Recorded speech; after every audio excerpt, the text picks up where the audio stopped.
Morning. So good morning to all of you. और आज हम जीव विज्ञान यानी बायोलॉजी की क्लासेस को ओवर करने वाले हैं। लास्ट टॉपिक बचा हुआ है थोड़े ही समय का, लगभग 40-45 मिनट, और उसके बाद हम आगे बढ़ जाएंगे। और आगे बढ़ने का मतलब है कि मैं चाहता हूं कि अभी बायोटेक रहने दें और जनरल साइंस की यात्रा को आगे बढ़ाएं, ताकि जब ऑफलाइन क्लासेस शुरू हो जाएं तो आप बायोटेक पढ़ें, क्योंकि बायोटेक और मेंस के जो सिलेबस हैं उसमें बहुत सारे संवाद की आवश्यकता पड़ती है। तो आप ऐसा, अगर आप सब सहमति दें तो ऐसा किया जा सकता है कि बायोलॉजी ख़त्म होने के तुरंत बाद हम फिजिक्स केमिस्ट्री की शुरुआत कर लें, हम फिजिक्स शुरू कर लें और ये चलता रहे। और फिर जैसे ही ऑफलाइन खुलेगा तो फिजिक्स को एक पड़ाव पे ले जाएंगे, वहाँ पे रोक देंगे, तो फिर वापस से बायोटेक, नैनोटेक, रोबोटिक्स वाली पोर्शन को कर लेंगे। यानी इसमें कोई दिक्कत है भी नहीं। कई जगहों पे पहले सारे के सारे जनरल साइंस ख़त्म किए जाते हैं, फिर जो है उसमें आपके मेंस के टॉपिक शुरू किए जाते हैं, है ना। तो चलिए, आप सब में से बहुत सारे लोगों ने कहा कि ठीक है, ऐसे भी सही रहेगा, और मुझे भी लगता है, तो कुछ बातों को मुझ पर भी रहने दीजिए। मैं चाहता हूं कि ऑफलाइन क्लास में हम मेंस के टॉपिक बढ़िया से पढ़ें, है ना। तो आज जो टॉपिक हम डिस्कस करने वाले हैं, बायोलॉजी का अंतिम टॉपिक, वो है प्लांट डाइवर्सिटी, यानी कि प्लांट की जो वर्गीकरण और विविधता है, हम उसकी बात करेंगे। तो प्लांट, जैसे हमने एनिमल की बात की थी, और एनिमल की बात में हमने कहा था कि पूरे एनिमल किंगडम को 10 फाइलम में, राइट, 10 फाइलम में हम इसको विभाजित करते हैं, जिसका नाम था protozoa, porifera, coelenterata, platyhelminthes, aschelminthes, annelida, arthropoda, mollusca, echinodermata और कॉर्डेटा। वैसे ही देखा जाए तो प्लांट डाइवर्सिटी में 5 डिवीजन है। वहां पे फाइलम भी कह सकते हैं, डिवीजन भी कह सकते हैं, और उन डिवीजन का नाम है, यानी कि पूरे प्लांट के जितने भी स्वरूप हैं पादपों के, उसके 5 डिवीजन निकाले गए हैं, और उस 5 डिवीजन का नाम ये है: Thallophyta, bryophyta, pteridophyta, gymnosperm, angiosperm. तो 5 डिवीजन्स हैं, है ना। इसी डिवीजन को हमने फाइलम कहा था। बस याद रखिएगा कि फाइलम शब्द का प्रयोग ज्यादातर हम एनिमल किंगडम के लिए करते हैं, प्लांट किंगडम में हम इसको कह देते हैं डिवीजन, है ना। तो प्लांट किंगडम में क्या कहते हैं हम? इसको डिवीजन कहते हैं, राइट। तो लिखें, पहला पॉइंट लिखिए,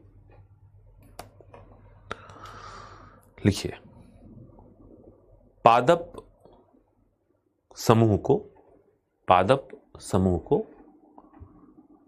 5 डिवीजन में विभाजित किया गया है।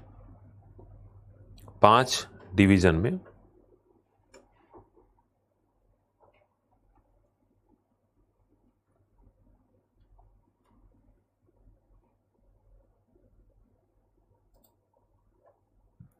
विभाजित किया गया है।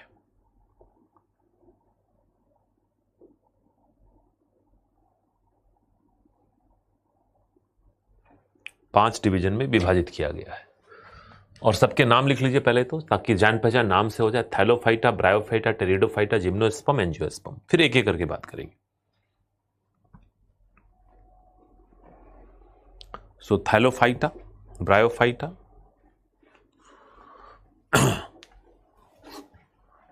टेरिडोफाइटा, जिम्नोस्पर्म और एंजियोस्पर्म, है ना। हेडिंग है पादप वर्गीकरण, प्लांट डाइवर्सिटी। तो पादप वर्गीकरण हेडिंग है, और उसी में हमने लिखा कि पादप समूह को 5 डिविजन्स में विभाजित किया गया है, डिविजन्स के नाम आपके सामने हैं, आप इसके नाम लिख लेंगे, है ना। Thallophyta, bryophyta, pteridophyta, gymnosperm, angiosperm. आपने पारिस्थितिकी पर्यावरण के संदर्भ में पढ़ ही रखा होगा चीजों को, क्योंकि डाइवर्सिटी का पूरा मामला ही उधर का है। तो डाइवर्सिटी शब्द जैसे आए उसका सीधा लेना देना बायोडाइवर्सिटी से है, और बायोडाइवर्सिटी का सीधा लेना देना पारिस्थितिकी और पर्यावरण तंत्र से है। तो वहां पे आपने इसकी कवरेज देखी होंगी, थोड़ा आप पढ़ेंगे, थोड़ा मैं भी अपने स्तर पे इसलिए बताता हूं कि तसल्ली हो सके मुझे भी कि मैंने अपना काम कर दिया है। तो सबसे पहला जो टॉपिक है हमारा वो है थैलोफाइटा, है ना। तो Thallophyta, the first topic Thallophyta. अच्छा, इस बात को समझिए कि इनका वर्गीकरण और विभाजन इनकी अपनी संरचना के आधार पर किया गया है। थैलोफाइटा ऐसे पादप समूह हैं जिनमें अलगी और फंजाई आते हैं। ये देखिए, अलगी है और ये फंजाई है। ये वही फंजाई है जो हमारे ब्रेड पे या अनाजों पे फफूंदी के रूप में उगता है, या मशरूम भी फंजाई ही है। अब अलगी हो और फंजाई हो, उसमें एक बात देखेंगे कि उसमें ना तो कोई रूट होगा, न ही लीव्स होंगे, न स्टेम होंगे, यानी कि एक सामान्य पादप की संरचना तो बिल्कुल ही नहीं होती। तो सवाल है कि जब रूट, लीफ, स्टेम नहीं है तो फिर उनके बॉडी को क्या कहते हैं? तो उनके बॉडी को कहते हैं थैलस। ये जो संरचना है ये क्या है? ये संरचना थैलस है, और ये भी संरचना थैलस है। ये थैलस संरचनाएं हैं। So we can not term it like root, stem and leave, all we can say is thallus. हम थैलस कह सकते हैं, है ना। और इस बात का पता आपको है ही कि अलगी की जो सेल वॉल होती है सेलुलोज की बनी होती है, और फंजाई का सेल वॉल काइटिन का बना होता है, राइट। तो लिख लीजिए एक पॉइंट, लिखिए थैलोफाइटा, और लिखिए इस समूह में शैवाल एवं कवक आते हैं। इस समूह में शैवाल एवं कवक आते हैं। इस समूह में शैवाल एवं कवक आते हैं, राइट। दूसरा पॉइंट लिखिए, इनमें जड़, पत्ते और तने जैसी संरचनाएं अनुपस्थित होती हैं। जड़, पत्ते एवं तने जैसी संरचनाएं अनुपस्थित होती हैं।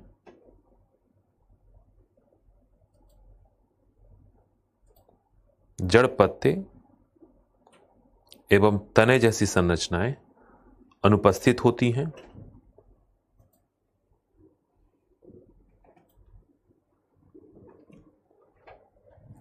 और इनकी संरचना को थैलस कहते हैं। और इनकी संरचना को थैलस कहते हैं।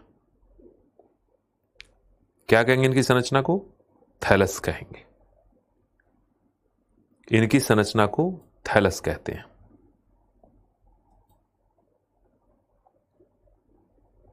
राइट। आगे लिखिए, आगे एक पॉइंट लिखिए,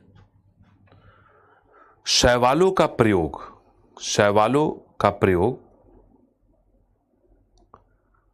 जैव ईंधन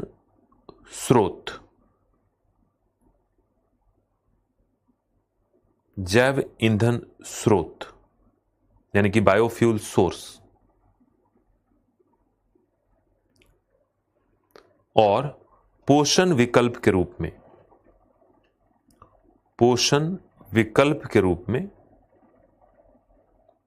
किया जा रहा है।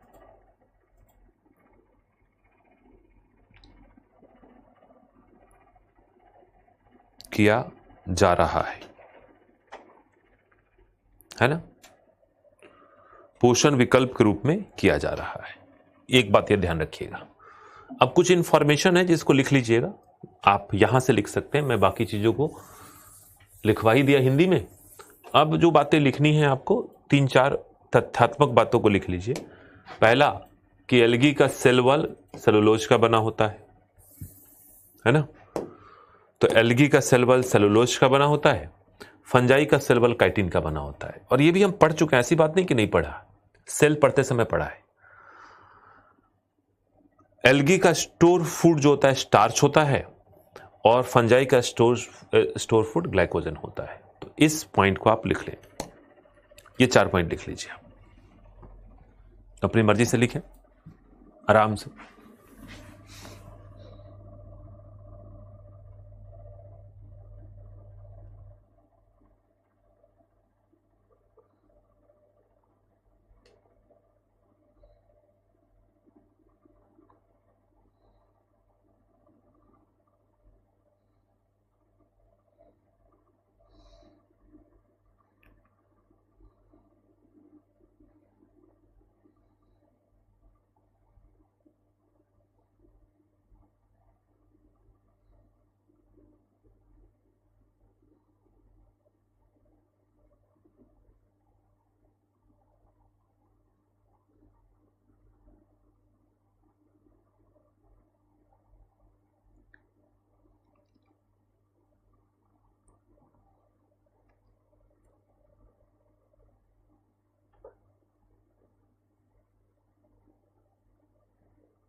और लिखने के बाद मुझे बता दें।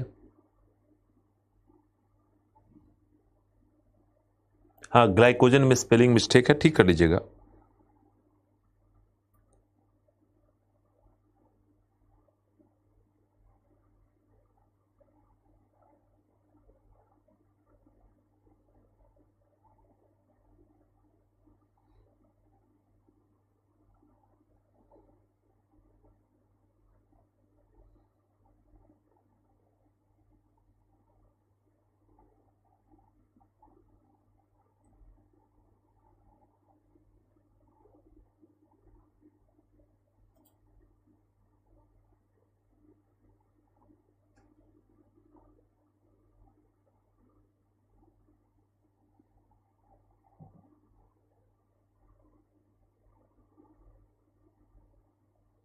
चलिए आगे बढ़ते हैं, लेट्स मूव अहेड, राइट। अब देखिए, जो नेक्स्ट टॉपिक है हमारा वो है ब्रायोफाइटा, है ना, या फिर एल्गी के बारे में कुछ और बातों को देखते हैं। जो बातें आपको पता है, तो एल्गी ऑटोट्रॉपिक होता है, प्रकाश संश्लेषण करता है, जल जहां है वहीं पाया जाता है। और एल्गी अलग अलग प्रकार के हो सकते हैं, red algae, green algae, brown algae, ये अलग अलग हो सकते हैं। सिमिलरली फंजाई जो होते हैं वो मृतोपजीवी होते हैं, पैरासिटिक होते हैं या सिम्बायोटिक हो सकते हैं। और बड़े ही इंपॉर्टेंट है क्योंकि ये रिसाइकलिंग ऑफ फूड करते हैं और कई जगह पे दवा के रूप में ये काम में आते हैं। कई दवाएं इससे मिलती है, जैसे पेनिसिलिन नामक फंजाई से मिलता है। साथ ही साथ ये रोग के लिए उत्तरदायी भी है। तो एक पॉइंट लिख लीजिए कि कवकों से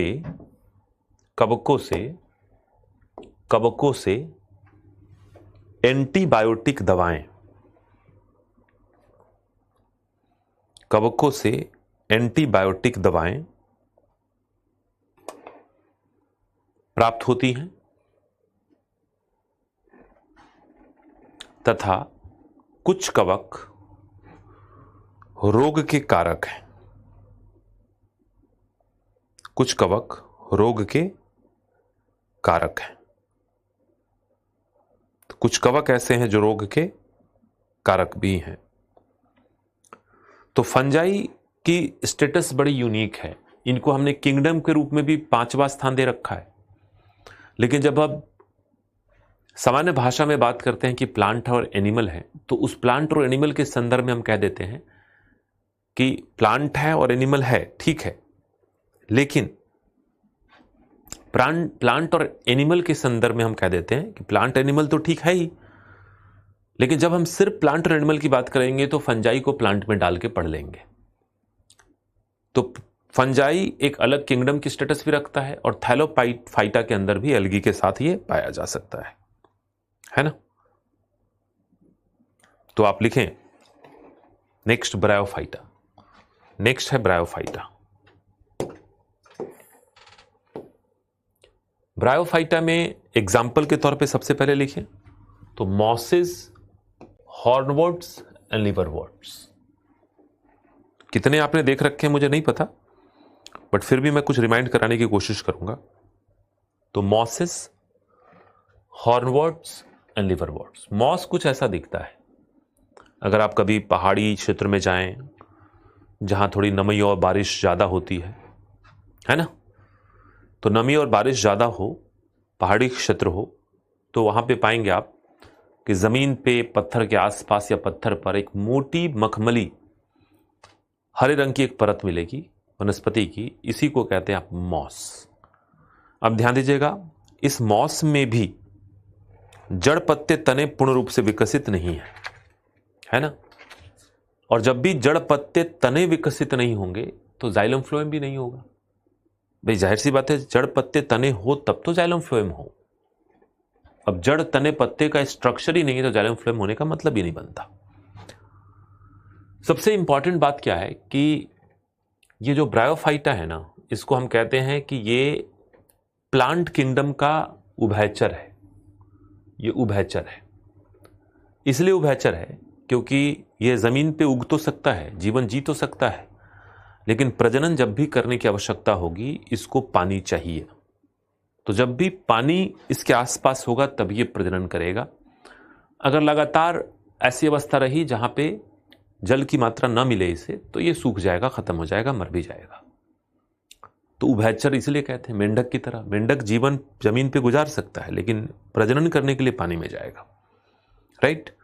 और इसमें जड़ तने पत्ते जैसी कोई संरचना नहीं होती, लेकिन लगभग मिलता जुलता हो सकता है।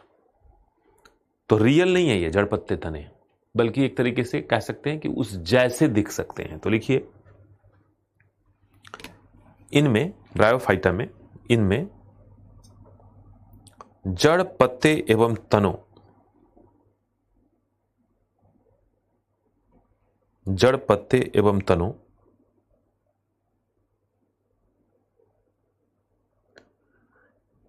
की विकसित संरचना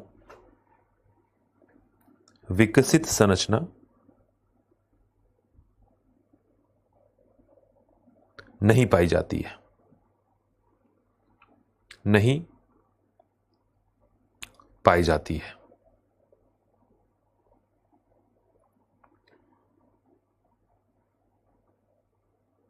नहीं पाई जाती है ना। फिर लिखिए दूसरा पॉइंट, इन्हें पादप जगत का उभयचर कहा जाता है।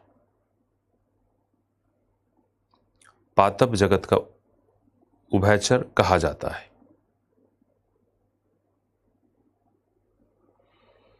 क्योंकि इनके प्रजनन के लिए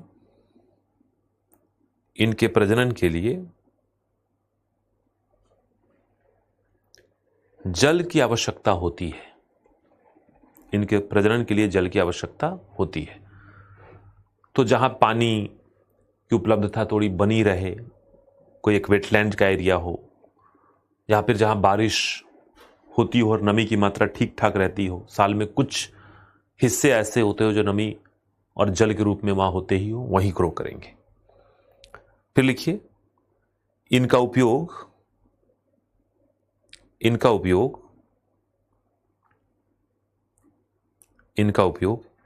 ईंधन, एंटीसेप्टिक दवाओं इनका उपयोग ईंधन एवं एंटीसेप्टिक दवाओं, संक्रमण रोकने की दवाओं के रूप में किया जाता है, के रूप में किया जाता है ना। एक और बात ध्यान रखेंगे कि जो आपने इन्वायरमेंट में पढ़ा होगा, इकोलॉजिकल सक्सेशन, इकोलॉजिकल सक्सेशन को हिंदी में पारिस्थितिकीय अनुक्रमण कहते हैं। और इकोलॉजिकल सक्सेशन का मतलब होता है कि कैसे किसी इकोसिस्टम का निर्माण हुआ है, कैसे जहां पे कुछ भी नहीं था वहां पे जंगल कैसे उगे और क्रमिक तौर पे क्या क्या बदलाव हुए, कैसे कैसे कम्युनिटीज वहां पे आई और एक कम्युनिटी को दूसरी बायोलॉजिकल कम्युनिटी ने रिप्लेस किया। शेयर पढ़ा होगा आपने, शेयर। और उसमें जो पायोनियर कम्युनिटी होता है ना, जो सबसे प्रारंभिक अवस्था की कम्युनिटी होता है, उसमें आप लाइकेन को और मॉसेस को पाएंगे। मॉसेस क्या है? ब्रायोफाइटा है। तो लिख सकते हैं पारिस्थितिकीय अनुक्रमण में, पारिस्थितिकीय अनुक्रमण में, पारिस्थितिकीय अनुक्रमण में इनकी महत्वपूर्ण भूमिका है।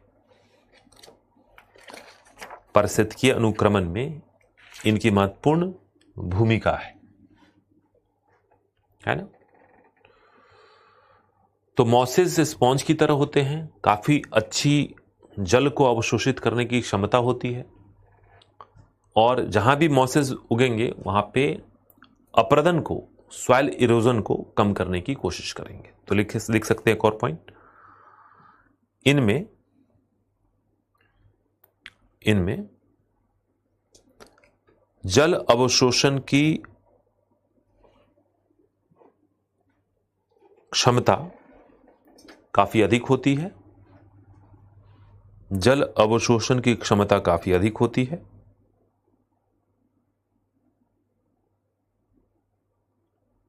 जल अवशोषण की क्षमता काफी अधिक होती है और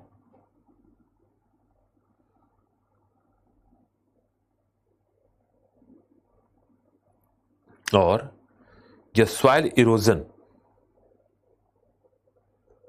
या मृदा अपरदन को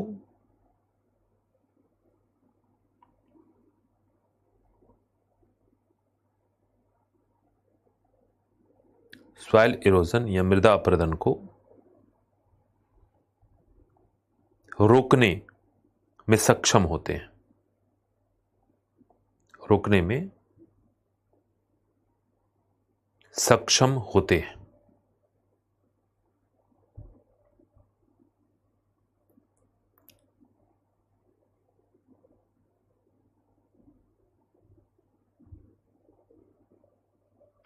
रोकने में सक्षम होते हैं। ठीक है, तो ये इसकी खास बात है और कोई खास बात नहीं है। मॉसेस का हम सामान्य जीवन में बहुत उपयोग नहीं कर पाते। अगर आप इकोलॉजी एनवायरनमेंट में मॉसेस के बारे में बहुत कुछ पढ़ते हैं हम, और थोड़े बहुत दैनिक जीवन में उपयोग कहाँ होता है, तो आप किसी गमले में देखें जहाँ पे मनी प्लांट वगैरह लगाए हुए होते हैं। अगर गमले में हमने लताएं लगा रखी है, लता मतलब जो रनर्स होते हैं वो लगाते हैं मनी प्लांट जैसे, तो एक डंडी नुमा संरचना होती है स्पॉन्ज की। उस स्पॉन्ज की डंडी नुमा संरचना में जो अंदर स्पॉन्ज भरा है वो मॉसेस ही है, उसको मॉसिस्टिक कहते हैं। तो मॉसिस्टिक वही है क्योंकि पानी वानी अवशोषित करके रखेगा, है ना। नेक्स्ट जो टॉपिक है हमारा अगला, वो है टेरिडोफाइटा। अब टेरिडोफाइटा आपने देख रखे होंगे। नॉर्मली टेरिडोफाइटा हम कहाँ देखते हैं, तो वे आप पहाड़ी क्षेत्रों में देख पाएंगे। टेरिडोफाइटा का सबसे सरल एग्जांपल है फर्न्स। ये जो आप देख रहे हैं चित्र, ये फर्न्स का ही है। अगर आप हिमाचल उत्तराखंड कहीं गए हो और अगर सड़क के किनारे किनारे आप देखें चलें, तो आपको ऐसे फर्न्स दिख जाएंगे। फर्न्स की खास बात क्या होती है कि पहली बार आपको विकसित पत्तों की संरचना नजर आएगी, जड़ की संरचना नजर आएगी, और जड़ पत्ते तने अगर मिल गए तो जाइलम फ्लोएम भी इसके अंदर होगा पहली बार। तो ये पूर्ण रूप से स्थलीय पादप हैं जिनको पानी से कोई लेना देना नहीं है। इनको प्रजनन के लिए भी पानी नहीं चाहिए, इनका जीवन भी पानी में नहीं गुजर रहा। स्थल पे ये उगते हैं और जल की आवश्यकताओं को अपने जड़ के द्वारा अवशोषित करके पूरा करते हैं, और जड़ से जल को पादपों तक पहुंचाने के लिए, पत्तों तक पहुंचाने के लिए जाइलम और फ्लोएम की संरचना इनमें बहुत बढ़िया विकसित रूप में पाई जाएगी। तो टेरिडोफाइटा का सबसे पहले तो आप एग्जाम्पल लिखिए, और उसमें एग्जाम्पल है फर्न एंड हॉर्सटेल। हॉर्सटेल घोड़े की पूंछ, हालांकि घोड़े की पूंछ यहां प्लांट का नाम है, तो फर्न और हॉर्सटेल है ना। तो लिखें आप,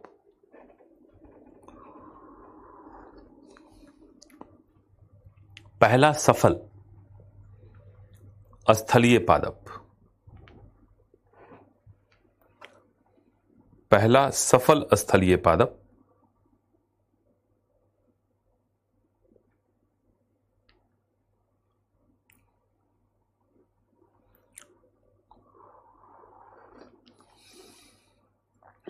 पहला सफल स्थलीय पादप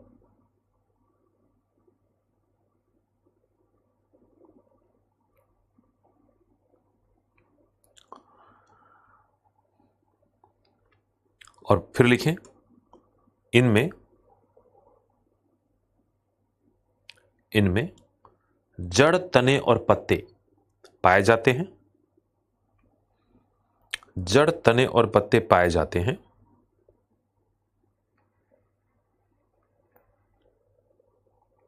लेकिन फल, फूल और बीज, लेकिन फल, फूल और बीज अनुपस्थित होते हैं।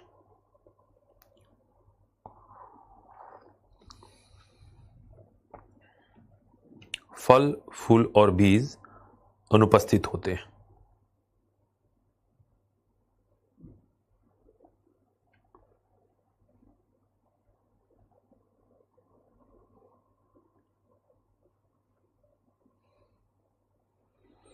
फल, फूल और बीज अनुपस्थित होते हैं, है ना। तो देख रहे हैं आप, इसमें कहीं फल, फूल और बीज नहीं होंगे। ये अपना रिप्रोडक्शन स्पोर के द्वारा करते हैं, बीजाणु के द्वारा करते हैं। फिर लिखिए, इनमें जाइलम और फ्लोएम,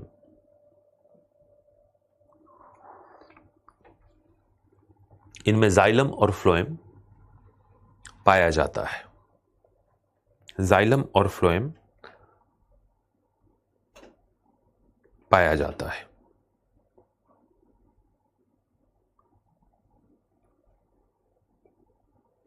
राइट। फिर लिखिए, जाइलम और फ्लोएम पाया जाता है। एक और पॉइंट लिखिए, इनका प्रयोग सामान्यतः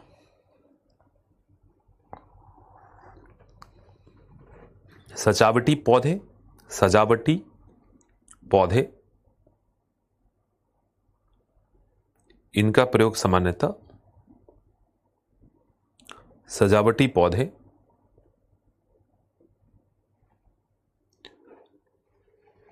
जानवरों के चारे और दवाओं के रूप में किया जाता है। दवाओं के रूप में किया जाता है। तो बड़ी क्लियर कट बात ध्यान रखिएगा आप इसमें। रूट, स्टेम, लीव होंगे तो इसलिए जाइलम फ्लोएम भी होगा। फल, फूल, बीज नहीं होंगे। सजावटी प्लांट के रूप में इस्तेमाल लोग अपने बागों में कर लेते हैं। अदरवाइज अगर आप पहाड़ों में ऐसी जगह पे चले जाएं तो चारे के रूप में खा लेते हैं जानवर। और कुछ लोग जो वहां रहते हैं उनको इनके मेडिकल यूजेस भी पता होते हैं, है ना। तो फॉरेंस जो है ये यही है। अगली बार जब आप पहाड़ों पे घूमने जाए तो इस बात का खासा ध्यान रखें। अगला जो है चौथा, वो है जिम्नोस्पर्म। अब जिम्नोस्पर्म जो है वो ठीक ठाक विकसित प्लांट है। ये भी आपको ऊंची जगहों पे, हायर एल्टीट्यूड पे मिलेगा। क्रिसमस ट्री देखे हैं आपने, कॉनिफर्स जिसको कहते हैं, तो कॉनिफर्स इसी श्रेणी में आ जाते हैं। तो कॉनिफर्स इसी श्रेणी में आते हैं, और कॉनिफर्स कोन शेप होते हैं क्रिसमस ट्री की तरह। या फिर ऐसे पौधे जैसे कि यहां दिख रहे हैं जिनकी पत्तियां सुई की तरह हो, वो भी इसी श्रेणी में आते हैं। इसके अंदर बढ़िया विकसित पत्ते, तने और जड़ होंगी, बड़ी लंबाई लंबाई वाले पौधे होंगे, पेड़ होंगे। जाइलम और फ्लोएम तो बड़ा विकसित होगा, राइट। लेकिन इसकी बड़ी खास बात है कि जड़, तने, पत्ते हैं, बीज भी होगा लेकिन फल नहीं होगा। अमूमन हम सबकी जो अपनी एक समझ होती है कि बीज जो होते हैं फलों के अंदर होते हैं, लेकिन इन प्लांट्स में बीज फलों के अंदर नहीं होते, बीज नग्न अवस्था में होते हैं, फल का आवरण उनके ऊपर नहीं होता। इसलिए इनको हम कहते हैं जिम्नोस्पर्म। जिम्नो का मतलब नग्न, अनस्पर्म का मतलब बीज, नग्न बीजी भी कहते हैं, नग्न बीजी, है ना। तो लिखें,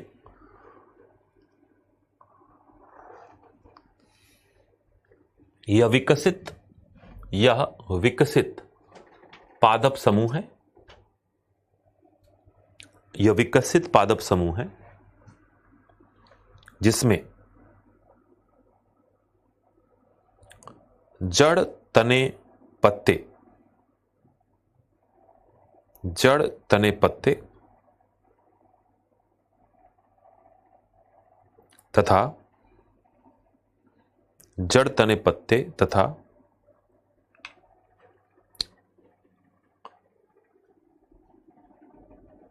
जाइलम फ्लोएम पाए जाते हैं।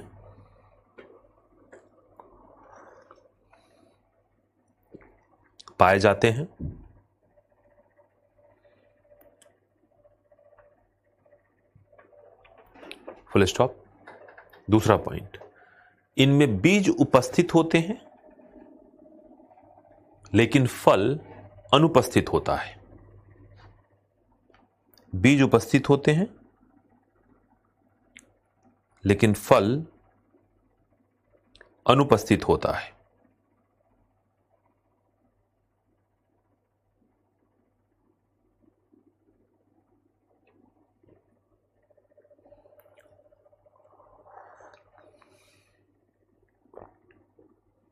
फल अनुपस्थित होता है।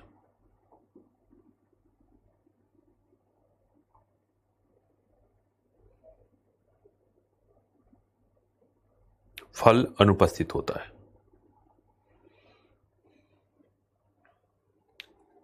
राइट।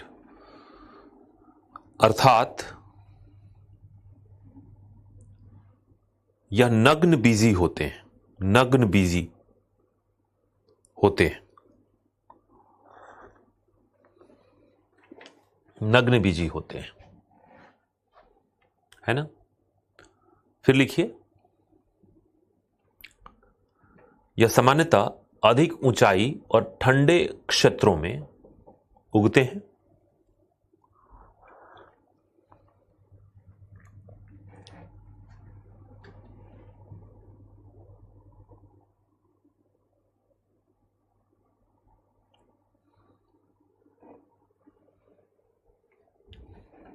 यह सामान्यतः अधिक ऊंचाई और ठंडे क्षेत्र में होते हैं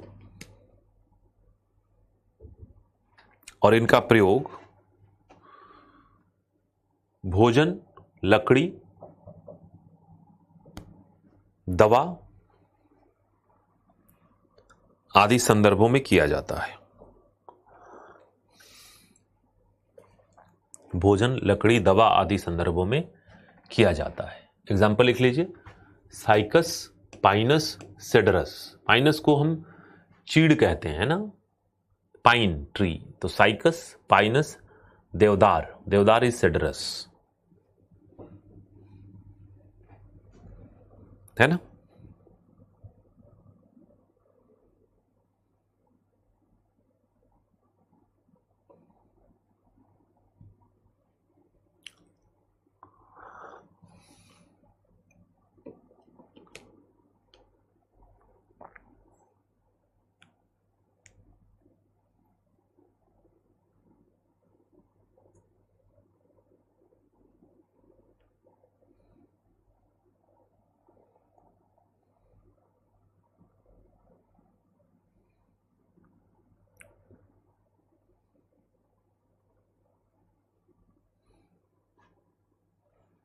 क्लियर है। चलिए, तो ये बात आप ध्यान रखिएगा, जिम्नोस्पर्म जब भी जाएं प्रकृति में आप देखें जरूर, आपको इसके बारे में बड़ी जानकारी मिलेगी। अब आती हैं एंजियोस्पर्मिक प्लांट्स। एंजियोस्पर्मिक प्लांट का मतलब हो गया कि वो सारे पेड़ पौधे जो हमारे आसपास आप देख पाते हैं, राइट। ठीक है, जैसे एंजियोस्पर्म का मतलब हो गया आम, लीची, गुलाब और मैरीगोल्ड, ये सब एंजियोस्पर्मिक प्लांट है। एंजियोस्पर्मिक प्लांट की खास बात क्या है कि जड़, तने, पत्ते, जाइलम, फ्लोएम सब होगा, और बीज जो होगा वो फल के अंदर होगा। जैसे आम में बीज आम के अंदर है, सेब में बीज सेब के अंदर है, फल के अंदर है ना। तो लिखिए, विकसित पादप संघ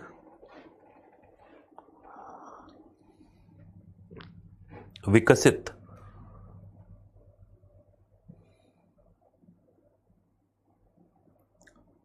पादप संघ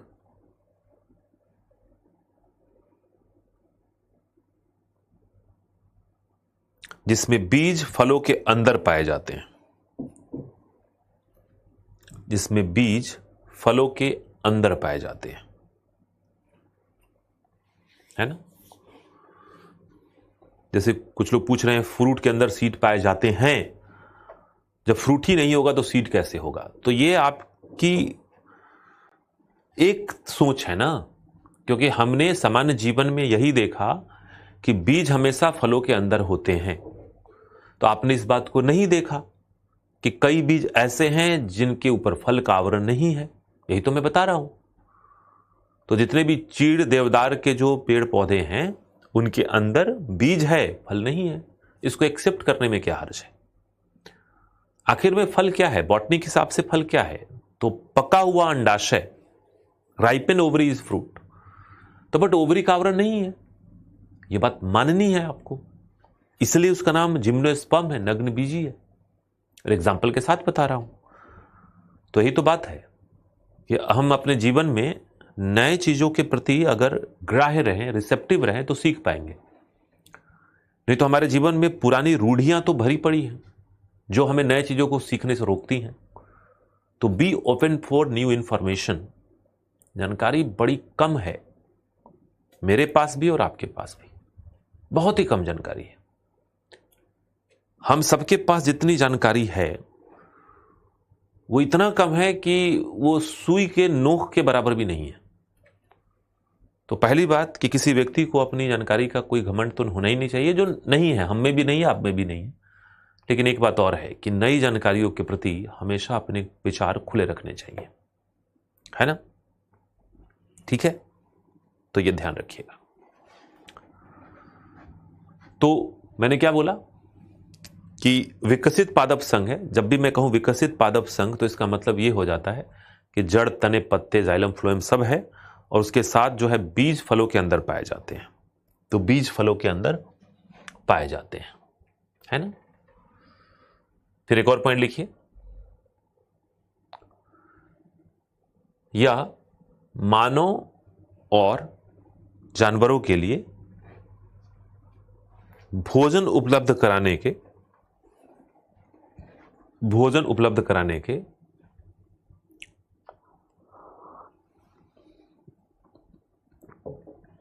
अत्यंत महत्वपूर्ण साधन है।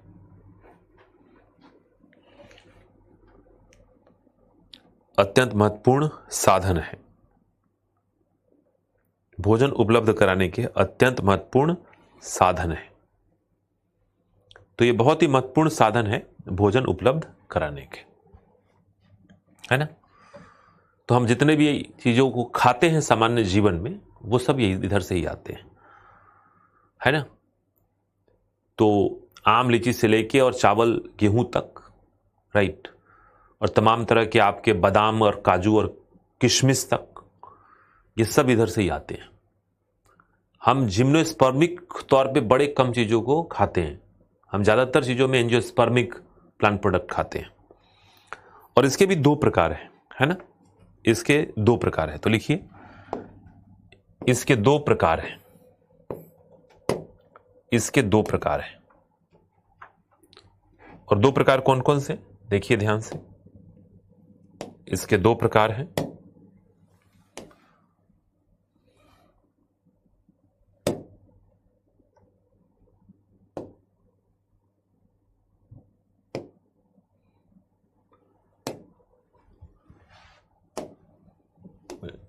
मैं लिखता हूं यहां पे, इसके दो प्रकार हैं।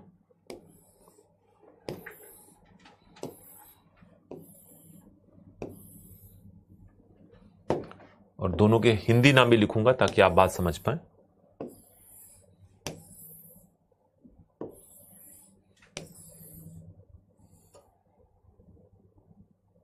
है ना। और हिंदी नाम में सबसे पहले एक बीजपत्री, एक बीजपत्री जिसको मोनोकॉट्स कहते हैं, और द्विबीजपत्री, द्विबीजपत्री डाइकॉट कहते हैं जिसको, डाइकॉट। तो इसके दो प्रकार हैं, एक बीजपत्री और द्विबीजपत्री। अब बीजपत्र क्या होते हैं, ये बड़ा आसान है समझना।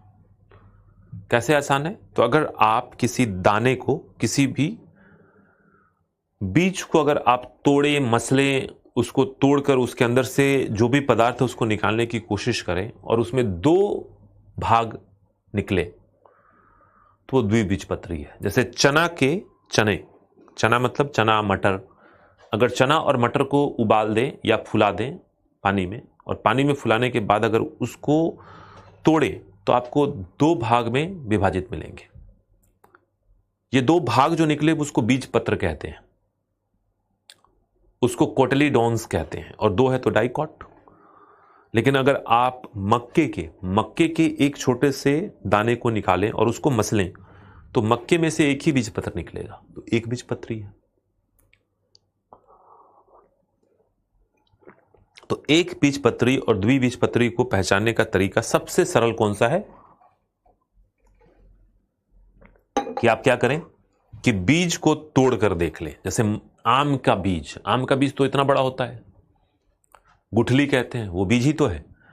और आम के उस बीज को अगर आप तोड़ें तो अंदर से आप पाएंगे कि दो कोटिलीडॉन्स निकलेंगे, दो बीजपत्र उसमें भी है, तो ये द्विबीजपत्री है। लेकिन अगर चावल को मसल के निकालें तो एक ही दाना निकलता है, तो एक बीजपत्री है। गेहूं में भी एक ही निकलता है, एक बीजपत्री है।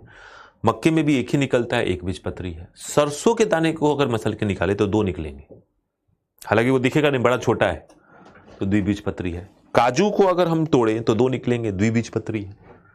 बादाम को तोड़े तो दो निकलते हैं, द्विबीजपत्री है कि नहीं? तो बड़ा आसान है, देख रहे हैं आप। अगर दो में बटा हुआ है, बीच बीच से देख रहे हैं आप, दो में बटा हुआ है, यहां दो में बटा हुआ है, एक भाग ये है और दूसरा भाग ये है, तो द्विबीजपत्री। जबकि यहां पे एक ही भाग है तो एक बीजपत्री। दूसरी बात जो आप पाएंगे कि मान लो बीज नहीं तोड़ पाए तो आप जो है पत्ते देख लीजिए। अगर पत्तों के अंदर बनावट में ऐसी समानांतर रेखाएं हैं, जैसे तेजपत्ते में होता है, जैसे मक्के में होता है, समानांतर रेखाएं हैं जाइलम और फ्लोएम की, जिसको पैरेलल या समानांतर लीफ की संरचना कहते हैं, तो वो मोनोकॉट है। और अगर पत्ते के अंदर इस तरह की संरचना है, रेटिकुलेट नेट लाइक संरचना है, जैसे पीपल के पत्ते में, आम के पत्ते में, तो फिर वो डाइकॉट है। हम फूल भी देख के बता सकते हैं। अगर फूल है और फूल में एक, दो और तीन पत्र हैं तो वो एक बीजपत्री है। और अगर पांच है, एक, दो, तीन, चार, पांच, तीन से ज्यादा हैं तो वो द्विबीजपत्री है। बड़ा ही कॉमन सा मामला है ना। तो लिख सकते हैं, लिखिए, मोनोकॉट एक बीजपत्री, द्विबीजपत्री डाइकॉट। और पहला पॉइंट लिखिए, इनके बीजों में एक बीजपत्र पाया जाता है। इनके बीजों में एक बीजपत्र पाया जाता है। इनके बीजों में एक बीजपत्र पाया जाता है।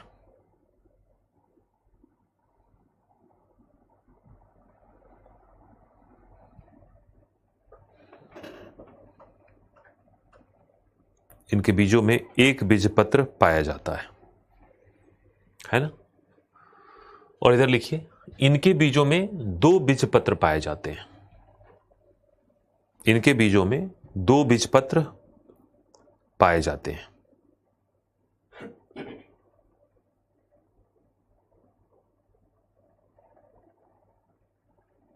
दो बीजपत्र पाए जाते हैं, राइट।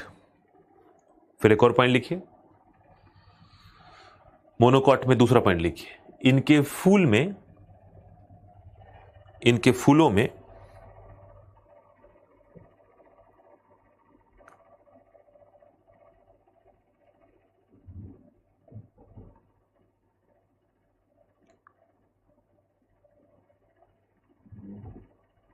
इनके फूलों में तीन भाग होते हैं। इनके फूलों में तीन भाग होते हैं। और इधर लिखिए, इनके फूलों में 4 या 5 भाग होते हैं।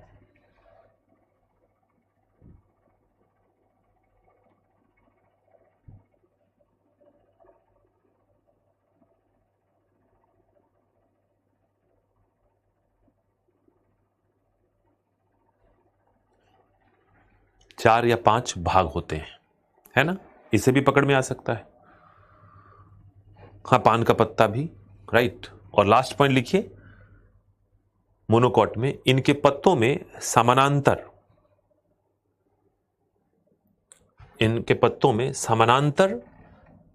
संरचनाएं होती हैं और इनके पत्तों में जालीनुमा संरचनाएं होती हैं। और साथ ही साथ डायग्राम भी बनाने की कोशिश करिए। तो डायग्राम बना लीजिए ताकि याद हो जाए लिखने के बाद।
तो हो गया।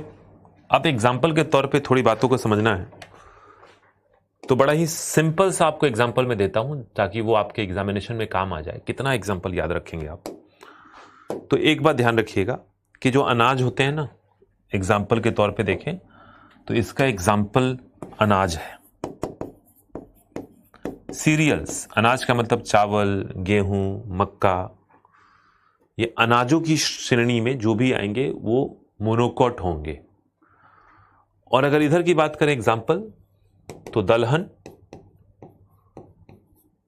और तिलहन,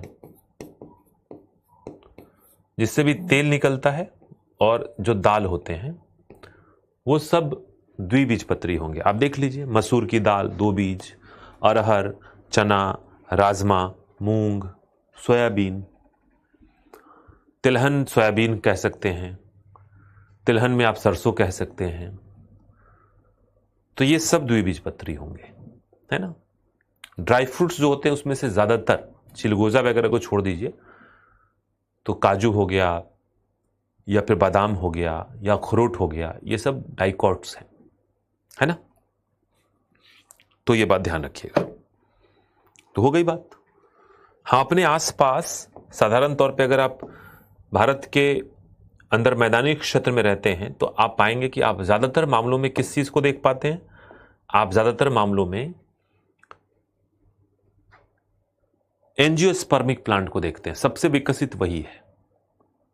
अगर अभी आप अपने कमरे से बाहर झांकें या अपने कॉलोनी में आ जाएं और आसपास जितने पेड़ पौधे दिख रहे हैं आपको, उसमें से 99.9% चांसेस हैं कि वो सब के सब एंजियोस्पर्मिक है, छोटे से लेकर और बड़े तक।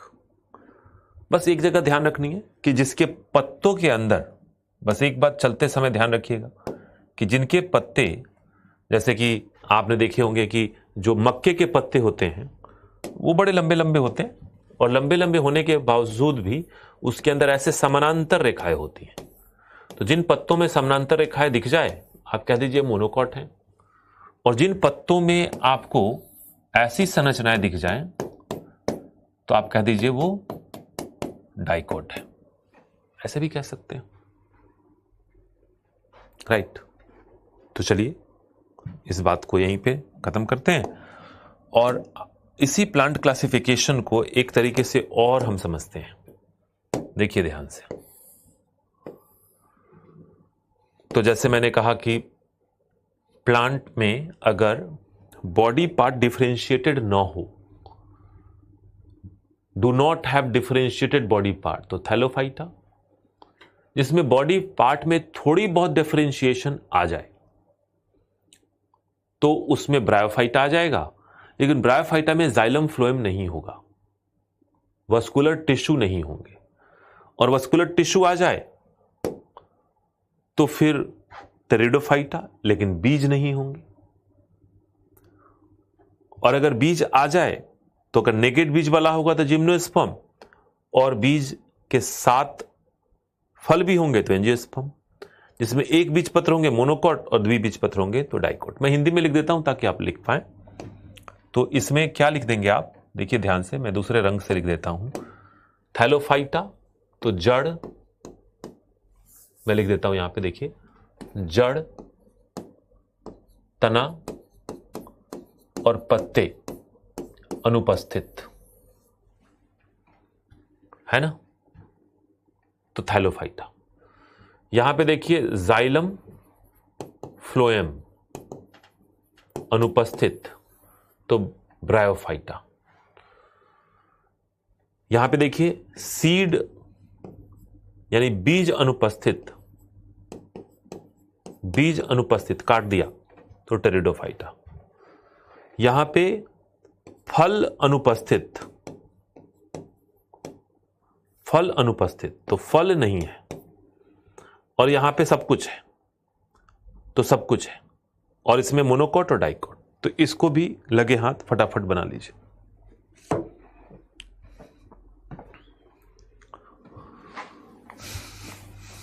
तो बनाइए, फिर आगे बढ़ेंगे।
हो गया?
ओके, चलो, तो ये कहानी हो गई आपकी पूरी।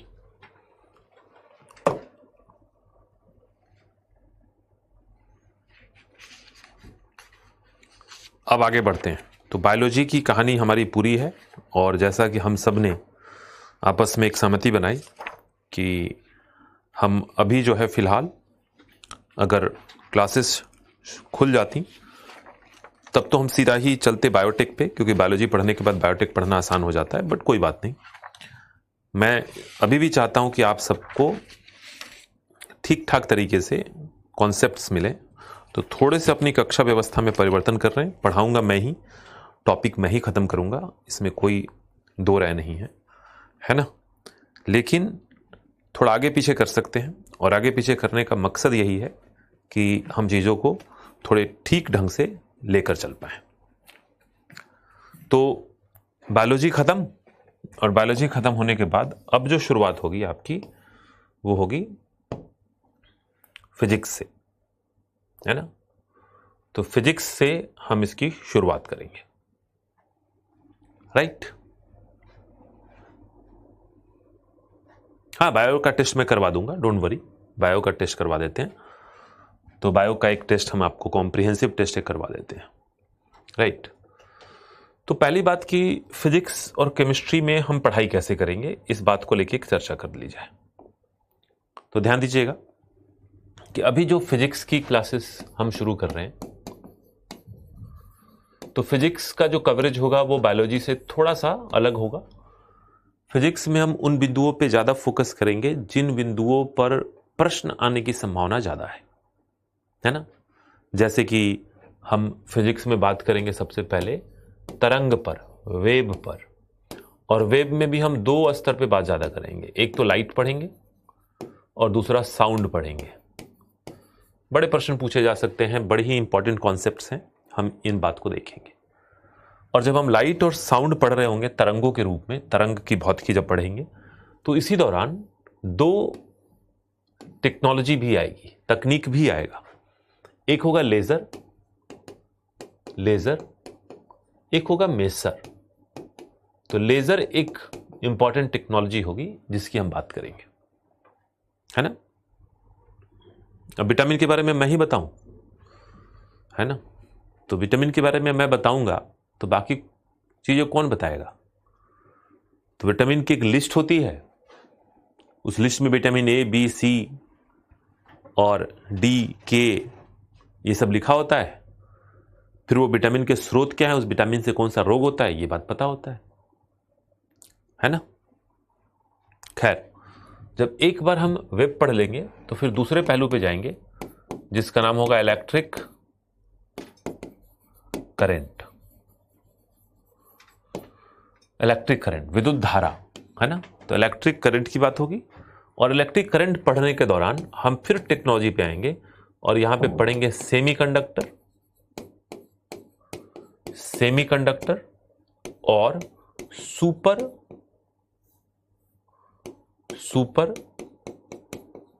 कंडक्टिविटी।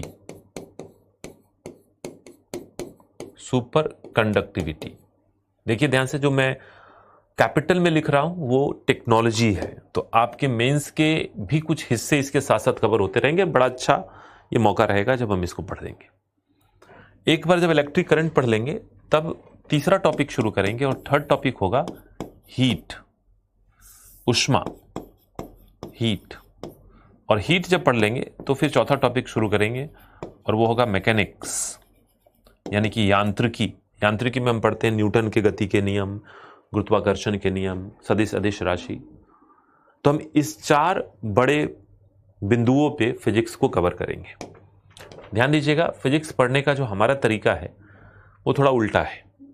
अगर आपको 9th क्लास याद हो तो 9th क्लास में हमने मैकेनिक्स पढ़ा था, फिर हीट पढ़ा था, फिर उसके बाद हम आगे की तरफ गए थे।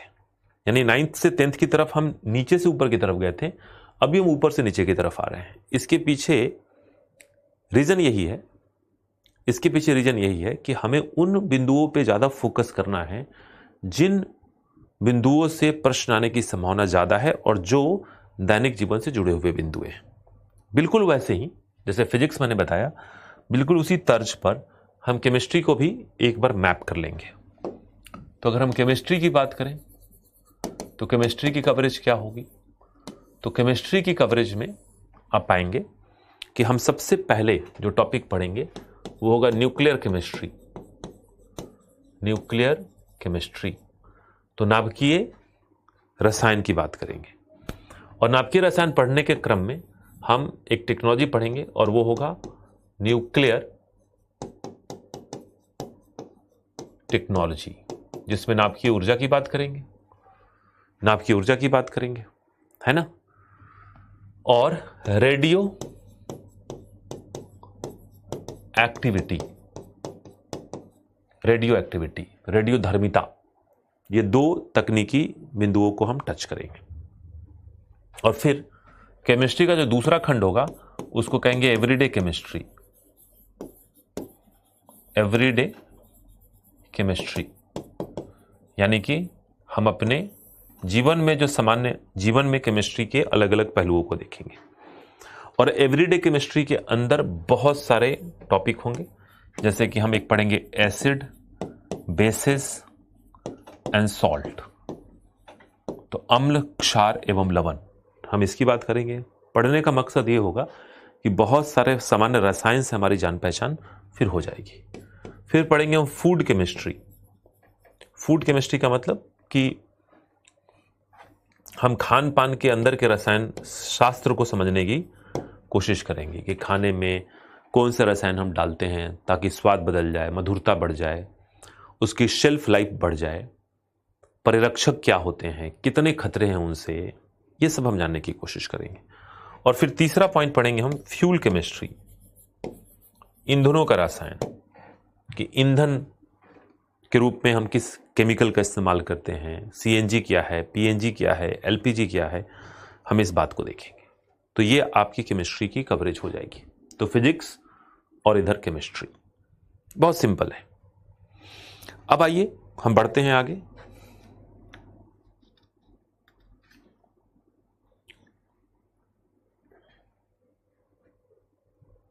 विटामिन्स वगैरह आपको नोट में मिल जाएंगे, तो आपको जो प्रिंटेड नोट्स मिले हैं उसमें जाइए, पोषण चैप्टर को निकालिए, विटामिन्स मिल जाएंगे, है ना। फिजिक्स केमिस्ट्री को दूसरे कॉपी में लिखने की कोई आवश्यकता नहीं है, इसी में लिखिए ना, क्या दिक्कत है, प्रॉब्लम क्या है। बायोलॉजी खत्म, फिजिक्स शुरू, ऐसा क्या है। कॉपी भर गई है तो बदल लीजिए, है ना। तो आइए शुरुआत करते हैं। और सबसे पहला जो टॉपिक है हमारा, फर्स्ट टॉपिक है वेव, यानी तरंग। अब हम सब जानते हैं एक पॉइंट, तरंग के बारे में एक बात सबको पता है कि तरंग के द्वारा ऊर्जा एक से दूसरे स्थान तक पहुंच पाती है। तरंग का मतलब ही होता है कि ऊर्जा का एक बिंदु से दूसरे बिंदु तक स्थानांतरण। और आपने जब ज्योग्राफी पढ़ी होगी तो भूकंप की तरंगों को बारे में, सिस्मिक वेव के बारे में पढ़ाई होगा। और तरंग चाहे जो भी हो वो एनर्जी लेके जाता है। और तरंग जब भी होता है उस समय कणों में कंपन होता है, कंपन को हम तरंग कह सकते हैं। अगर कंपन हो, दोलन हो, पदार्थ के कणों में कंपन हो, पदार्थ के कणों में दोलन हो, तो तरंग है। जैसे मैं बोलता हूं तो मेरे बोलने से वायु के कणों में कंपन होती है, और वायु के कणों के कंपन के रूप में मेरी ध्वनि तरंगे मेरे मुंह से लेके आपके कान तक पहुंच पाती है। और आप सब जानते हैं कि ध्वनि जो है ऊर्जा का एक स्वरूप है, तो एनर्जी ट्रांसफर हो रहा है। सूर्य से प्रकाश की किरणें जब हम तक पहुंचती हैं तो प्रकाश भी एक तरंग के रूप में पहुंचती है। और हम सब जानते हैं फिजिक्स के अंदर कि प्रकाश जो है वो एक बहुत छोटे कण से मिलकर बना है जिसका नाम है फोटोन्स। फोटोन्स। और फोटोन कंपित होता हुआ, दोलित होता हुआ सूर्य से हम तक पहुंचता है, तो तरंग भी है और ऊर्जा का स्थानांतरण भी है। तरंग जब भी पैदा होगी कंपन का मामला होगा ही, है कि नहीं। जैसे सिंपल सी तरंग जो आप पैदा कर सकते हैं वो है ध्वनि। जैसे आप जिस टेबल पे बैठ के इस क्लास को देख रहे हैं, या जिस बिस्तर पे लेट के इस क्लास को देख रहे हैं कंबल ओढ़ के, है ना। आप अपना हाथ कंबल से बाहर निकालिए और फिर टेबल पे या बिस्तर पे एक जोर से ऐसे प्रहार कीजिए। जब प्रहार करेंगे तो एक आवाज पैदा होगी, और वो आवाज इसलिए पैदा हुई क्योंकि आपने अपने हाथों के प्रहार से उस टेबल पे या उस बिस्तर पे कंपन पैदा किया, और उस कंपन से ध्वनि पैदा हुई। तो आपके मांसपेशी की ऊर्जा तरंग पैदा की, और तरंग ऊर्जा का एक स्वरूप है, और वो ऊर्जा आपको ध्वनि के रूप में सुनाई भी दे रहा है, आपके कानों तक पहुंच भी रहा है। तो नॉर्मली हम सब इस एक्सपेरिमेंट को बचपन से करते आ रहे हैं। ट्यूनिक फॉक होता है, एक चिमटे नुमा संरचना होती है जिसको ऐसे मार के हम तरंग पैदा करते हैं। और तरंग जब पैदा करते हैं तो उसको सुनाई भी देता है, और उस कंपन को आप महसूस भी कर सकते हैं, है ना। तो लिखिए, किसी पदार्थ के कणों में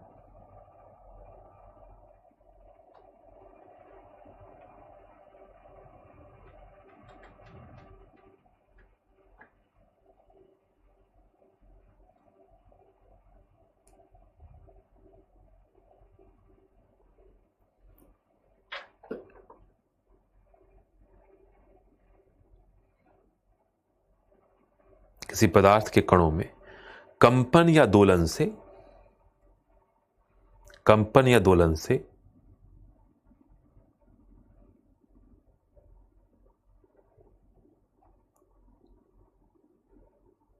तरंगे पैदा होती हैं।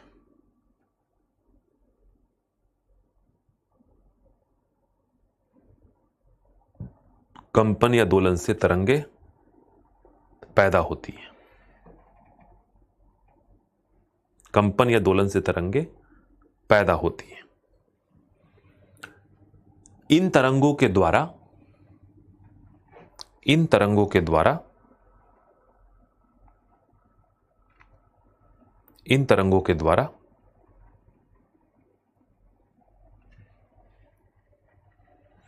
ऊर्जा एक से दूसरे बिंदु तक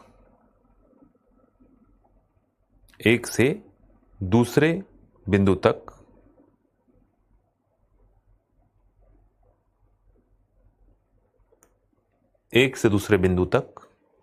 स्थानांतरित होता है। एक से दूसरे बिंदु तक स्थानांतरित होता है ना? तो ये ध्यान रखिएगा। राइट। अब इसी में से कोई पूछ रहे हैं कि सर आपको कैसे पता कि हम ऐसे क्लास कर रहे हैं, यानी कि बिस्तर पे लेट के और कंबल ओढ़ के। तो आपको बता दूं कि हमारे पास जो है यहाँ पे, खासकर मेरे पास, चूँकि मैं आईटी एंड कम्युनिकेशन भी पढ़ाता हूँ, तो यहाँ पे एक टेक्नोलॉजी है जिसको मैं यहाँ पे इस्तेमाल करता हूँ, और उस टेक्नोलॉजी के द्वारा मैं आपके टैब के, मोबाइल के या लैपटॉप के कैमरे के थ्रू आपको देख सकता हूँ, है ना? अब देखो, कई लोग एकदम चौंक गए कि अरे ऐसा कुछ नहीं है ना? तो ऐसा कुछ भी नहीं है, मैं नहीं देख पा रहा हूं आपको, ऐसा मत समझिए कि आपकी प्राइवेसी में कोई दखल अंदाजी होगी। ऐसी कोई तकनीक हमारे पास नहीं है, मैं मजाक कर रहा था। तो सदमे में मत आइए। तो पता कैसे चल गया? इसलिए पता चल गया क्योंकि मैं भी कभी स्टूडेंट था। हालांकि जब मैं स्टूडेंट था तब ये व्यवस्था ऑनलाइन वाली थी नहीं, लेकिन किताब पढ़ने के समय कई बार होता था कि किताब पढ़ना शुरू किया टेबल से, तो टेबल कुर्सी पे बैठ के किताब पढ़ना शुरू किया। तो पहले किताब टेबल पे होता था, हम कुर्सी पे होते थे। फिर कुछ समय बाद क्या करते थे, किताब को उठा के गोद में रख लेते थे और पैर फेंक देते थे। कहां पे? टेबल पे। तो अब टेबल पे पैर है, किताब गोद में है और लगभग अधलेटा होके पढ़ रहे हैं। और फिर कुछ समय बाद किताब के साथ उठकर बिस्तर पे आ जाते थे और बिस्तर पे तकिया टिकाकर और फिर तकिए के बल के सहारे लगभग आधा लेटे हुए अवस्था में पढ़ते थे। और आधा लेटे हुए अवस्था में पढ़ते पढ़ते कब पूरा लेट जाते थे ये पता ही नहीं चलता था। और लेटते लेटते फिर ऐसा होता था कि किताब जो है वो चेहरे पे आ गिरा और बस किताब जो था वो निद्रा में सहायक हो जाता था, क्योंकि आंखों को वो बंद कर देता था, है ना?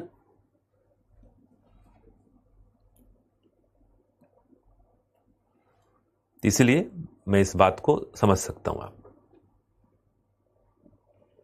हाँ, बिल्कुल अनुमान है। तो तरंग के बारे में एक बात जान ली। एक और पॉइंट लिखिए कि तरंग दो प्रकार के होते हैं। तरंग के प्रकार, तरंग के प्रकार। और तरंग के प्रकार कैसे हैं? तो दो प्रकार। सामान्य तौर पे तरंगों के दो प्रकार हैं। राइट। एक प्रकार है जिसको कहते हैं यांत्रिक तरंग। यांत्रिक तरंग, मैकेनिकल वेव। यांत्रिक तरंग या मैकेनिकल वेव। और दूसरा तरंग है हमारा जिसको कहते हैं आप विद्युत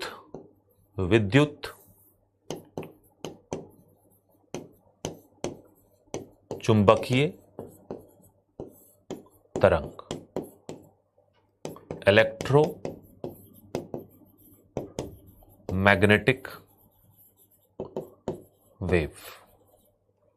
इलेक्ट्रो मैग्नेटिक वेव, विद्युत चुंबकीय तरंग।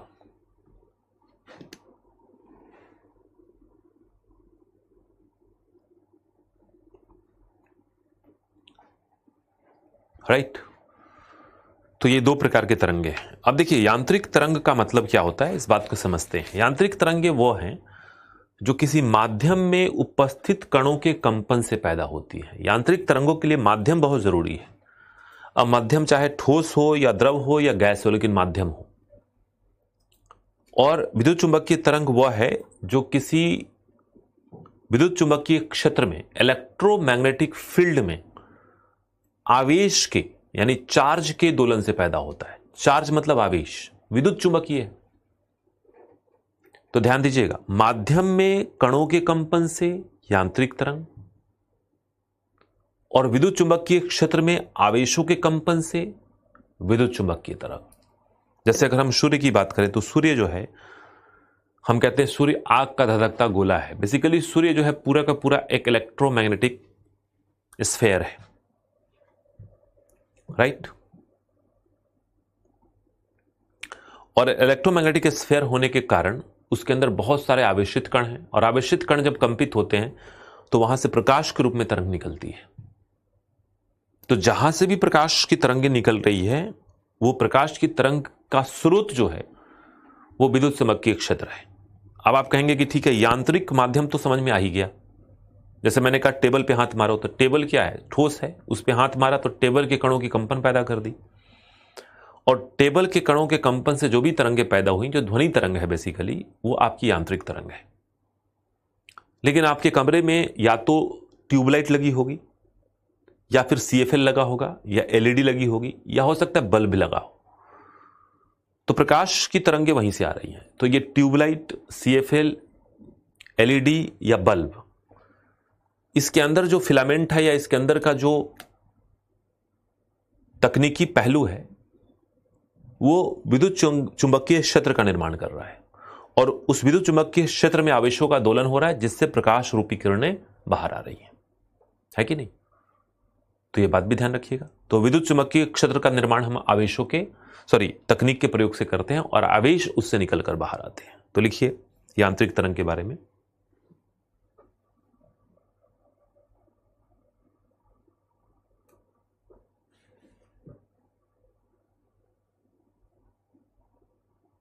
लिखिए यांत्रिक तरंग के बारे में लिखिए। यह माध्यम के कणों में, यह माध्यम के कणों में कंपन से पैदा होती है।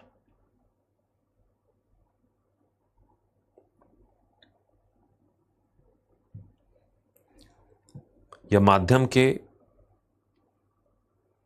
कणों में कंपन से पैदा होती है, और इसके गमन के लिए माध्यम की आवश्यकता होती है, और इसके गमन के लिए माध्यम की आवश्यकता होती है। यह निर्वात में गमन नहीं कर सकता। दूसरा पॉइंट लिखिएगा इसी में, यह निर्वात में गमन नहीं कर सकता।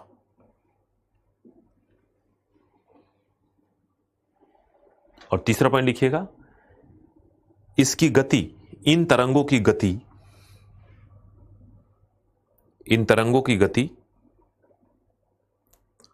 माध्यम की प्रकृति, माध्यम की प्रकृति पर निर्भर होती है।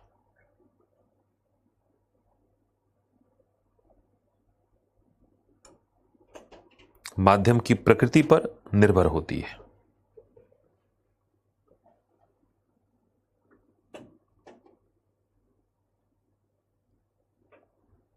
माध्यम की प्रकृति पर निर्भर होती है।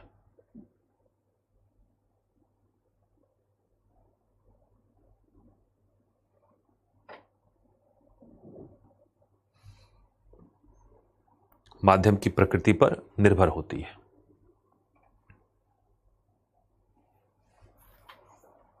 ठीक है, तो 2-3 पॉइंट मैंने बोली, इस बात को समझिएगा। पहला मैंने कहा यह माध्यम के कणों में कंपन से पैदा होती है, इसके गमन के लिए माध्यम की आवश्यकता होती है, निर्वात से गमन नहीं कर सकता, और इनकी गति कितनी होगी यह माध्यम की प्रकृति पर निर्भर करती है। एग्जाम्पल लिखिए, एक एग्जाम्पल लिख सकते हैं, और वह है ध्वनि तरंग। ध्वनि तरंग है ना, ध्वनि तरंग। आगे लिखें विद्युत चुंबकीय तरंग, विद्युत चुंबकीय तरंग, और लिखिए किसी विद्युत चुंबकीय क्षेत्र में, किसी विद्युत चुंबकीय क्षेत्र में, किसी विद्युत चुंबकीय क्षेत्र में आवेशों के दोलन, आवेशों के दोलन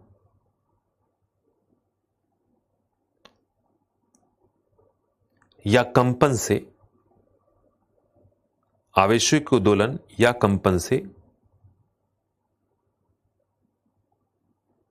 जो तरंगें पैदा होती हैं,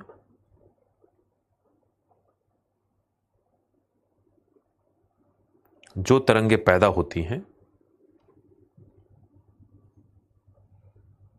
जो तरंगें पैदा होती हैं उसे विद्युत चुंबकीय तरंग कहते हैं,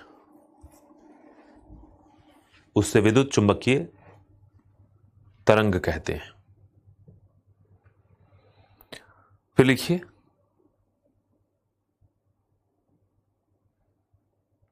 इनके गमन के लिए, इनके गमन के लिए माध्यम की आवश्यकता नहीं होती है।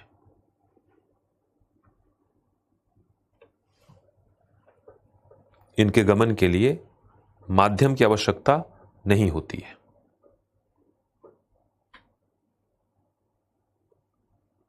इनके गमन के लिए माध्यम की आवश्यकता नहीं होती है। ये निर्वात में भी गमन कर सकते हैं, ये निर्वात में भी गमन कर सकते हैं।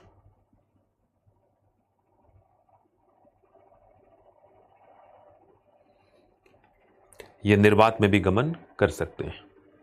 एक और पॉइंट लिखिए, निर्वात में इनकी गति, निर्वात में इनकी गति 3 × 10⁸ मीटर पर सेकेंड, निर्वात में इनकी गति 3 × 10⁸ मीटर पर सेकेंड होती है। 3 × 10⁸ मीटर पर सेकेंड होती है, जिसे C कहा जाता है। तो C कहते हैं इसको, C, इस वैल्यू को हम C कहते हैं, ये फिक्स्ड वैल्यू है। तो प्रकाश की गति निर्वात में कितनी होगी? 3 × 10⁸ मीटर पर सेकेंड, यानी 3 लाख किलोमीटर प्रति सेकेंड, राइट। और ध्यान दीजिएगा इस बात को कि एग्जाम्पल के तौर पे इस पे अगर हम बात करें तो प्रकाश बहुत बढ़िया एग्जाम्पल है। और प्रकाश जब सूर्य से पृथ्वी तक पहुंचती है तो अपने यात्रा में 2 प्रकार से हम तक पहुंच रही होती है। तो सूर्य से पृथ्वी के वायुमंडल तक निर्वात से गुजर रहा होता है, और उस दौरान इसकी गति होती है 3 लाख किलोमीटर प्रति सेकेंड। और फिर वायुमंडल में जब प्रवेश करता है तो वायुमंडल के माध्यम से होकर गुजरता है। वायुमंडल के माध्यम में आने के बाद इसकी गति थोड़ी सी कम हो जाती है, तब यह हो जाता है 2.99 × 10⁸ मीटर पर सेकेंड। यानी कि अगर मैं सामान्य शब्दों में कहूं तो जो सूर्य की रोशनी पृथ्वी तक पहुंचने के क्रम में जब अंतरिक्ष के निर्वात से होकर गुजरती है तो उस समय इसकी गति की वैल्यू होती है 3 लाख किलोमीटर प्रति सेकेंड। एक सेकेंड में 3 लाख किलोमीटर ये ट्रेवल करता है। और जब वायुमंडल में आता है तो थोड़ी सी गति में कमी आती है। वायुमंडल के गैसों के माध्यम से गुजरने के क्रम में इसकी गति हो जाती है 2,99,000 किलोमीटर प्रति सेकेंड। इस बात को भी आप जानते हैं और समझते हैं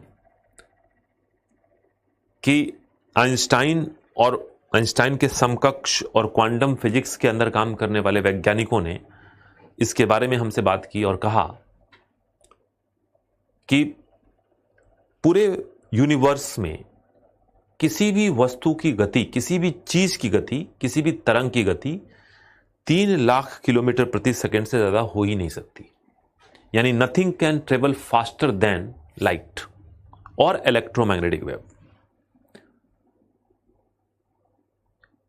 इस यूनिवर्स में कोई भी चीज इलेक्ट्रोमैग्नेटिक वेव या विद्युत चुंबकीय तरंगों से ज्यादा तीव्र गति से नहीं चल सकती। इसी को कहा गया यूनिवर्सल स्पीड लिमिट, यानी कि इसी को कहा गया कि जो एक यूनिवर्सल स्पीड लिमिट है हमारी, वो 3 लाख किलोमीटर प्रति सेकेंड की है। इससे तीव्र गति से कुछ नहीं हो सकता। Nothing can travel faster than light, है ना। बहुत अच्छे से समझिएगा इसको। तो बताइए कि किसी चीज को बहुत तीव्र गति से चलाई जाए तो अधिकतम कितनी स्पीड आप दे सकते हैं? तो 3 लाख किलोमीटर प्रति सेकेंड, है ना। अब सवाल यह है कि इलेक्ट्रोमैग्नेटिक वेव क्या है। तो देखिए ध्यान से, आप कुछ मत लिखिए, आप इस चित्र को देखिए। हम इलेक्ट्रोमैग्नेटिक वेव को पहले समझेंगे। ये पूरे इलेक्ट्रोमैग्नेटिक वेव है जिसमें रेडियो वेव आ रहा है, माइक्रोवेव आ रहा है, इंफ्रारेड आ रहा है, सामान्य प्रकाश विजिबल लाइट जिसको हम अपनी आंखों से देख सकते हैं वो भी आ रहा है, अल्ट्रा वायलेट आ रहा है, एक्सरे आ रहा है और गामा रेडिएशन आ रहा है। तो अगर हम एक सामान्य तौर पे बात करें और बात करने के क्रम में अगर हम ये कहें कि भाई चलो ईएम वेव पहले पढ़ लेते हैं, तो चलिए ईएम वेव ही पढ़ेंगे और हम इलेक्ट्रो मैग्नेटिक वेव को पहले पढ़ेंगे, जिसको हम शॉर्ट फॉर्म में कहते हैं ईएम वेव। ईएम वेव, है ना, ईएम वेव। और फिर ईएम वेव में देखेंगे आप कि यहां पे अगर हम शुरू से पढ़ना शुरू करें तो सबसे पहले हम स्थान देंगे रेडियो वेव को, फिर हम स्थान देंगे माइक्रोवेव को, फिर हम स्थान देंगे इंफ्रारेड को, फिर हम स्थान देंगे विब्जियोर को। विब्जियोर मतलब, इसको अलग से मैं मार्क कर रहा हूं,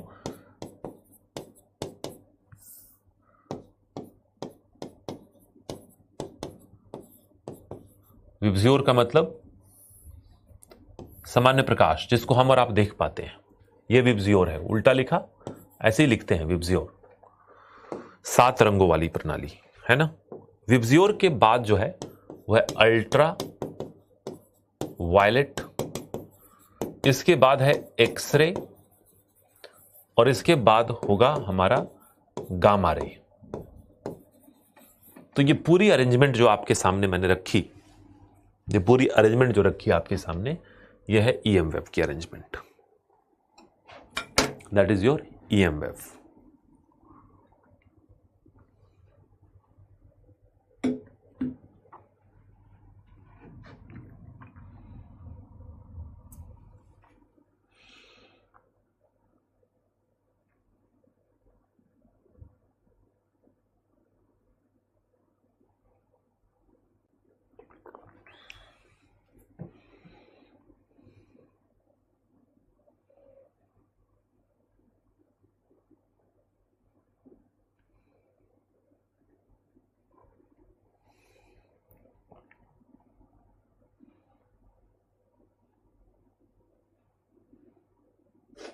राइट, तो लिखिए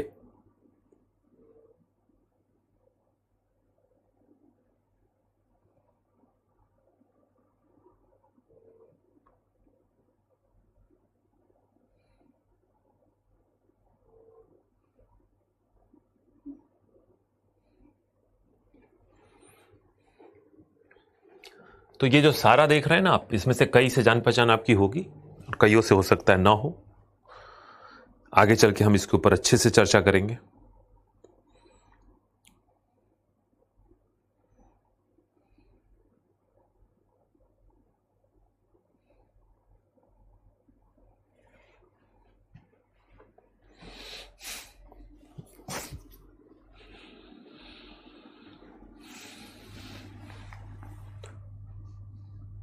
तो रेडियो वेव, माइक्रोवेव, इंफ्रारेड, फिर वो जो विब्जियोर है वो सामान्य प्रकाश है जिसको हम अपनी आंखों से देख पाते हैं, जिसमें violet, indigo, blue, green, yellow, orange and red. फिर ultraviolet, X ray and gamma rays. आपको याद भी इसी क्रम में रखना है, ध्यान दीजिएगा। याद रखना बड़ा आसान है। विब्जियोर उल्टा लिखो और आर के पहले इंफ्रारेड, रेड के पहले इंफ्रारेड और वायलेट के बाद अल्ट्रावायलेट, फिर उसके बाद एक्सरे और गामा रेड।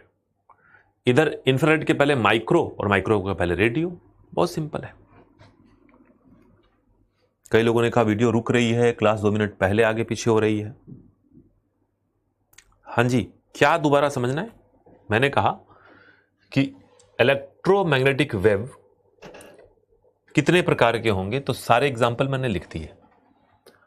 रेडियो वेव, जिससे रेडियो संचालन होती है हमारी। माइक्रोवेव, जिससे मोबाइल फोन के संकेत आपको मिलते हैं, वाईफाई यूज करते हैं आप। इंफ्रारेड, जिसके आधार पर आप अपने बॉडी का तापमान कोरोना महामारी के दौर में आप माप रहे थे। सामान्य प्रकाश, जिसके कारण हम देख पाते हैं, देख पाते हैं, चीजों को पहचान पाते हैं।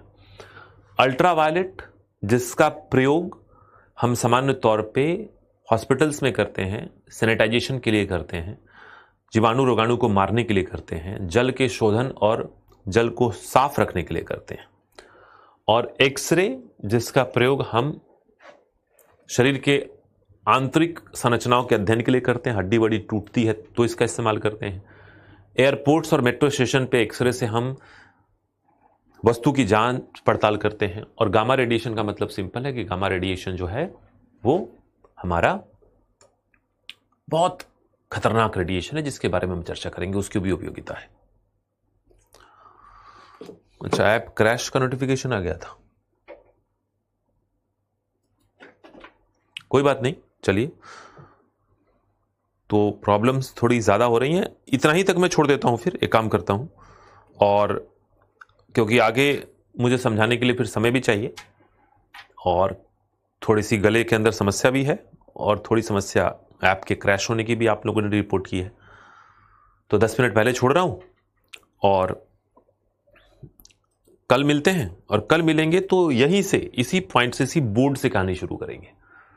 फिलहाल आपकी बायोलॉजी खत्म हो गई। बायोलॉजी में टेस्ट मैं करवा देता हूं एक दिन, जिस दिन टेस्ट होगा उस दिन क्लास हम ना रखेंगे, टेस्ट रख लेंगे। लेकिन फिलहाल कल जब हम मिलेंगे तो फिर हम इसी फिजिक्स को आगे की तरफ लेके चलेंगे। लोड मत लीजिएगा बिल्कुल, क्योंकि हम जानबूझ के जनरल साइंस इसलिए पढ़ रहे हैं ताकि ऑनलाइन माध्यम के थ्रू भी कोई टेंशन ना हो। हम मेन टॉपिक को बचा के रख रहे हैं ऑफलाइन के लिए, और वहां पे हम इसकी चर्चाओं को बेहतर तरीके से कर पाएंगे। तो चलिए, कल मिलते हैं। कोई भी चीज छूट गई होगी तो ऐप पे आपका क्लास होगा, दोबारा जरूर देख लीजिएगा। कल देखकर समझकर हम मिलेंगे, फिर आगे की बात करेंगे।